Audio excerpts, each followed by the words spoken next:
toujours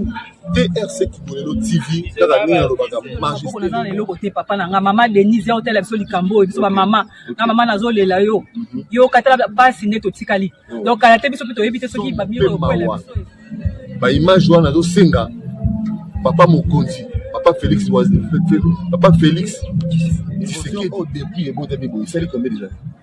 il sali bambule belé il sali bambule belé mama Denise mama bana kanisela biso mama biso mama tozolela OK papa Fati na gouvernement papa Fati Beton azala pena neva na bolingo tala pe koto famille na na passe neti kana présenter bilonga nga mama Barbara ndako okozo na face on essaye ndako wana eza donc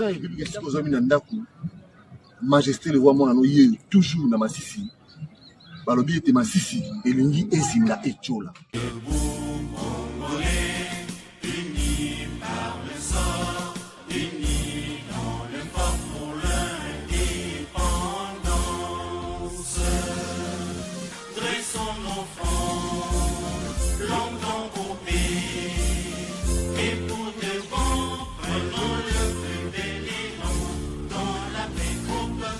TRC Kibonelo TV toujours quand ndenge na lobaka majesté le roi lelo na kiti descente na quartier Masisi ndeka na lobaka toujours na pesi bino mbote mingi puke eloko na ko découvrir lelo o na quartier Masisi ba papa ba mama na zanga mbula bino ba papa ya Masisi ba bengi ngai balobi no yaka pe na quartier na biso eza na érosion moko ya munene oyo érosion oyo mona oyo ebotami depuis érosion oyo ebotama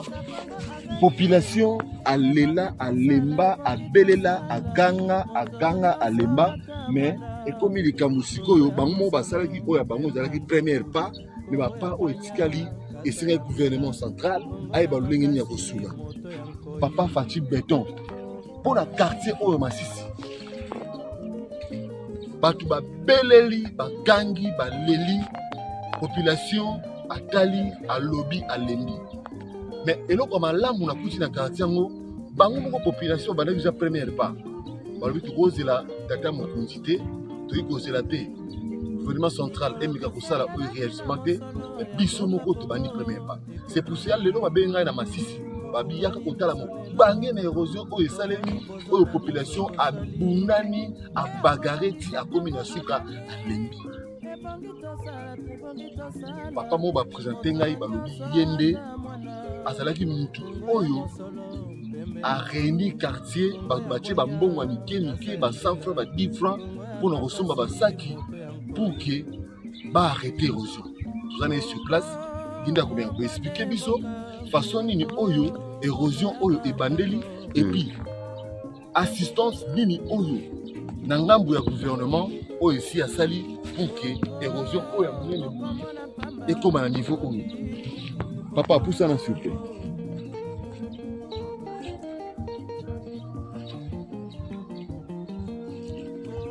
Bonjour. Bonjour. Baprésente ngai yo balobi yo ndo za mutu oyo abandaki kobunda na assemblée population pour que basakisa mo bambongo mike pour que bameka koarrêter érosion nde koexplike na gouvernement koexplike na papa na biso Fati Beton na minute oyo bachantier ebele ezosalema me babosa na quartier Masisi te yango na yango omekaka même koexplike na gouvernement central façon nini bobandelaki misala na bino epuis nani ayekoasiste bino. Bonjour papa misala oyo erebandi awa tondi kama makasi érosion oyo ebanda kuna na se awa ebanda okita te sikoyo na moma oyo ere bambula makasi ebeti efungwama libulu eyaka ti awa ekoma ti awa sikoyo ere ekomi na croisement awa ato wana de croisement ngambo ya kote oyo na ngambo ya kote oyo sikoyo awa bongo ndenge efungwama nyonso awa apata bamai oyo ezoluka kote pe dusu mai ezali neti donc pour ça on explique parce que namoni quand même moi ba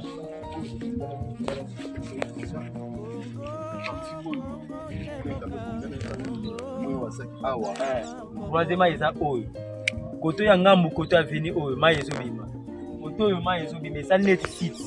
site wana esali wana tobundana nyonso to basake minene banini wana tozokuka te nyonso tu mbula ezokende nango po pression mai ezowuti pene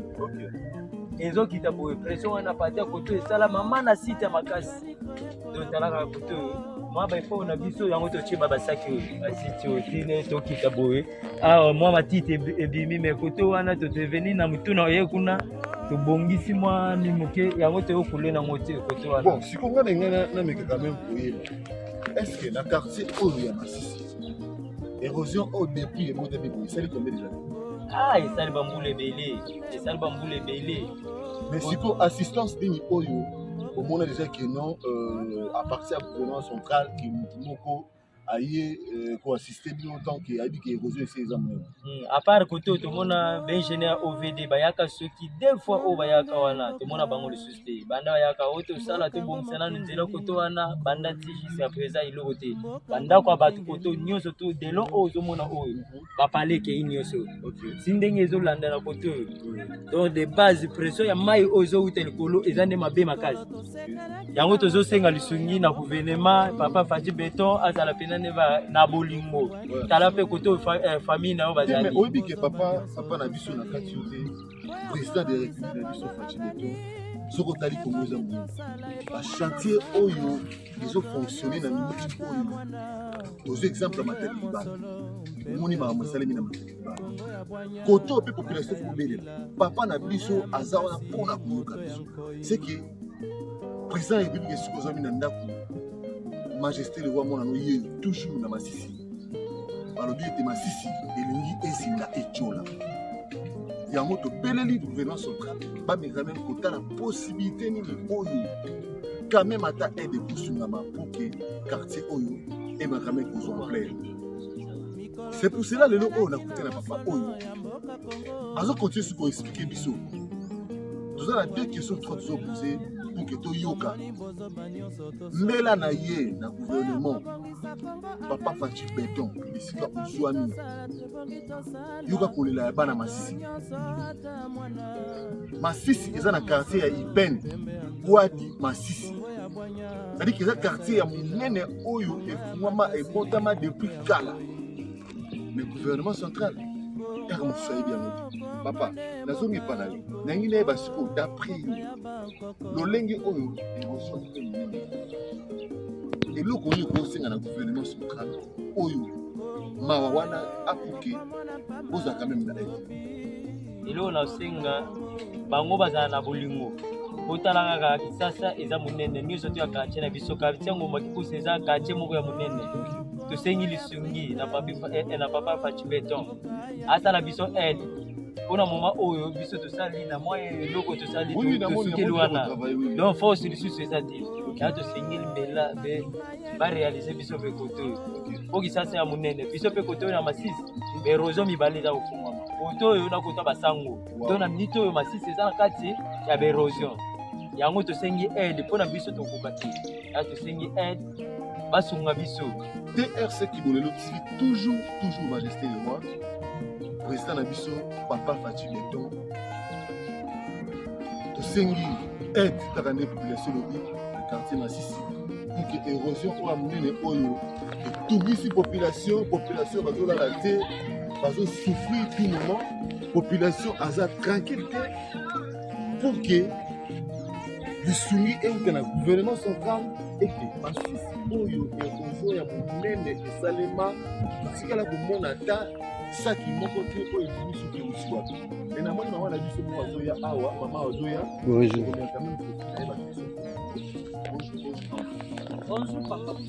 mais mama lelo bana Masisi balobi majesté le roi kili kaka nalobelaka bato na RDC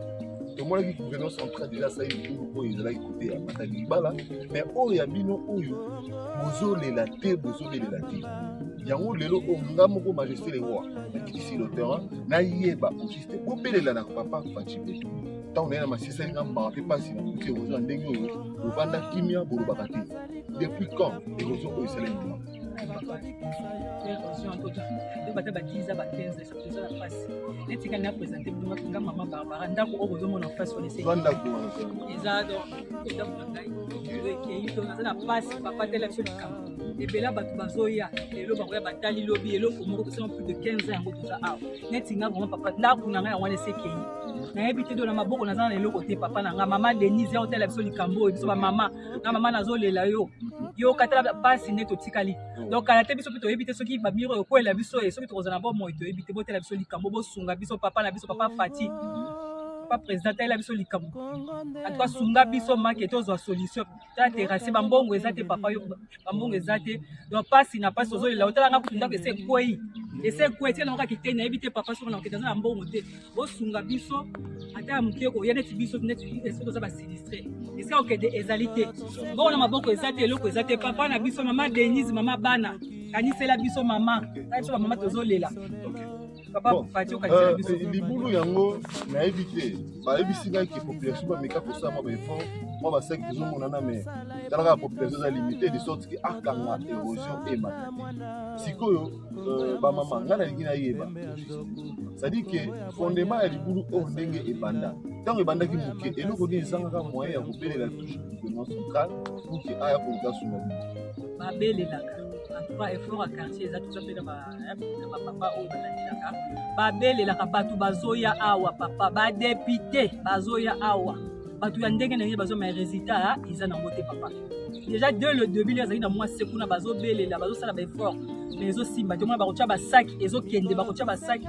ezokende ya boni eloko effort ya gouvernement papa président na biso papa Fati talela biso moni oyo baparticulier mbongo eza moke ezosimba te so batie mwa moke basaki omona eti koto kuna bakotia soki mbula ye makasi ekei ememi ndako ezali kutu awa ndako ekei tala kuna l'église eske na tosambela nyonso esi ekei nyonso eke donc baeffort baparticulier baeffort mpe moyen ezosimba kaka te oyo eza likambo ya gouvernement yango tosengi papa Fati talela biso likambo oyo sunga biso mama Denise bana baleli bamama baleli yo mama ya bana ya kotela biso likambo surtout ngai neti biso oyo tozala pasi vraiment pasi kotela biso likambo ndako esi ekei mama Denise okokela biso motema te neti ngai soko naza nga libani naza na mama pauvre mama aza wana aza aveugle azomona te naza na pasi mama Denise bakosunga biso papa président Fati boyoka biso bosunga biso en tout cas merci na sepeli nde bokomeli biso en tout cas nazozela résultat malamu merci TRC Kidolelo TV toujours majesté le roi pasi mpe mawa bino gouvernement central oyo bamama bate c'est que eza mawa motu moko atongaki ndako asombaki mabele na ye amona mabele ekei ndako ekei susi alalaka nango chaque jour ke ndako oyo soki ekei akokanda pasi mpe mawa na quartier masisi gouvernement oyoki mbela mama Denise Kero mama esikozwani oyoki lolenge bamama bale c'est que quartier oyo balobi quartier moko libulu ebotama kala me badepute bayaka basala koloko moko te balobaka kaka bakenda mais majesté aura toujours comme Masisi babengaki ngai nde omoi na ye papa na biso Fati beto yokela bana na oma misala ya 5 chantier bamisala ezosalema kobosana Masisi